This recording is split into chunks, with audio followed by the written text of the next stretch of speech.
భక్తి భాస్కర ప్రేక్షకులకు నమస్కారం. ధర్మ సందేహం కార్యక్రమానికి స్వాగతం. ఇంటి ప్రధాన ద్వారం కేవలం మనుషులు వచ్చి వెళ్లే దారి మాత్రమే కాదు, అది లక్ష్మీదేవి కొలువై ఉండే స్థానం. మన సంప్రదాయంలో ఇంటి గుమ్మానికి ఎంత ప్రాముఖ్యత ఉందో మనందరికీ తెలిసిందే.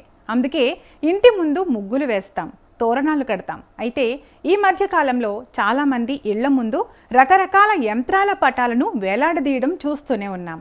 అసలు ఈ యంత్రాలు ఎందుకు పెడతారు? వీటి వల్ల నిజంగానే లాభం ఉంటుందా, లేక ఏవైనా నష్టాలు ఉన్నాయా? ఒకవేళ పెడితే ఏ యంత్రాన్ని ఎలా పెట్టాలి? వీటి వెనుక ఉన్న రహస్యాలను, శాస్త్రీయ కోణాలను క్షుణ్ణంగా తెలుసుకునే ముందు ఈ వీడియోని ఎక్కడా స్కిప్ చేయకుండా చివరి వరకు చూడండి. మొదటగా మనం తెలుసుకోవాల్సింది యంత్రాల పరమార్థం ఏమిటి? అసలు యంత్రం అంటే ఏమిటి? మన పూర్వీకులు శబ్ద తరంగాల కోసం మంత్రాలను ఉపయోగిస్తే ఆ శక్తిని ఒకచోట నిక్షిప్తం చేయడానికి యంత్రాలను రూపొందించారు. రేఖాగణిత ఆకారాల కలయికే ఈ యంత్రాలు. మనం ఇంటి ముందు వేలాడదీసే పటాలలో ముఖ్యంగా 3 రకాల యంత్రాలు ఉంటాయి. నరఘోష, నరదృష్టి తగలకుండా దిష్టి యంత్రాన్ని ఉపయోగిస్తారు. అలాగే ఐశ్వర్యం, సానుకూలత కోసం శ్రీ యంత్రం లేదా లక్ష్మీ యంత్రాన్ని ఇంటి ముందు పెడతారు.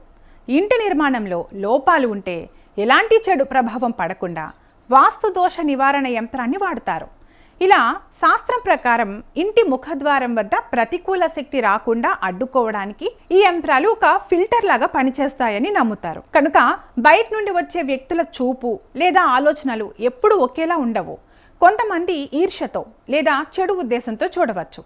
అటువంటి నరఘోషను ఈ యంత్రాలు స్వీకరించి ప్రతికూల శక్తిని నిరోధిస్తూ ఇంటి లోపలికి కేవలం సానుకూల శక్తిని మాత్రమే పంపించడానికి ఇలాంటి యంత్రాలు ఎంతో ఉపయోగపడతాయంటారు. ఇంటి యజమాని లోపలికి వచ్చేటప్పుడు పవిత్రమైన యంత్రాన్ని చూడటం వల్ల మనసులో తెలియని ఒక ధైర్యం, మానసిక ప్రశాంతత కలుగుతాయి. అలాగే కొన్నిసార్లు అద్దె ఇళ్లలో లేదా పాత ఇళ్లలో వాస్తు మార్పులు చేయడం సాధ్యం కాదు. అటువంటప్పుడు సరైన యంత్రాన్ని ఉంచటం వలన ఆ దోషం తీవ్రత తగ్గుతుందని వాస్తు నిపుణులు చెబుతుంటారు. అయితే ఇక్కడే అసలైన ట్విస్ట్ ఉంది. యంత్రం కదా అని ఎక్కడ పడితే అక్కడ పెట్టేస్తే లాభం కంటే నష్టమే ఎక్కువ జరిగే ప్రమాదం ఉంది అని పండితులు హెచ్చరిస్తున్నారు. యంత్రాన్ని వేలాడదీసిన తరువాత దానిపై దుమ్ము పట్టడం, దాన్ని అసలు పట్టించుకోకపోవడం వల్ల నెగిటివ్ ఎనర్జీ పెరుగుతుంది. పటం చిరిగిపోయినా లేదా రంగు వెలసినా వెంటనే మార్చాలి. అలాగే కేవలం మార్కెట్లో దొరికే ఫోటోను తెచ్చి తగిలించేయడం కంటే దానికి శాస్త్రోక్తంగా పూజ చేయించి పెట్టుకోవడం వలన మంచి ఫలితం ఉంటుంది. అలాగే ఈ యంత్రాలకు దిశలు చాలా ముఖ్యం. ఉదాహరణకు శ్రీ యంత్రం లోపలి వైపు చూస్తున్నట్లు ఉండాలా లేక బయటకా అనేది మీ ఇంట్లోని వాస్తును బట్టి ఉంటుంది. తప్పుడు దిశలో పెడితే ఇంట్లో కలహాలు, ఆర్థిక ఇబ్బందులు వచ్చే అవకాశం ఉంది. కనుక యంత్రాలు అనేవి ఒక ఆయుధం లాంటివి.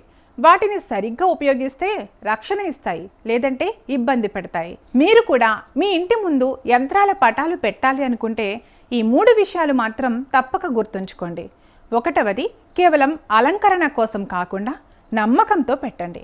2 ఆ పటం ఎప్పుడూ శుభ్రంగా ఉండేలా చూసుకోండి. 3వది మీ ఇంటి దిశను బట్టి ఏ యంత్రం సెట్ అవుతుందో ఒక నిపుణుడిని అడిగి తెలుసుకోండి. కనుక నమ్మకం ఉన్న చోట విజ్ఞానం తోడైతే ఫలితం అద్భుతంగా ఉంటుంది అని పండితుల అభిప్రాయం. ఈ సమాచారం మీకు నచ్చినట్లయితే ఈ వీడియోని లైక్ చేయండి, మీ స్నేహితులకు, బంధువులకు షేర్ చేయండి. ఇలాంటి మరిన్ని ఆసక్తికరమైన ఆధ్యాత్మిక విషయాల కోసం మన ఛానల్ని సబ్స్క్రైబ్ చేసుకోవడం మర్చిపోకండి. సర్వే జన సుఖినో భవంతు.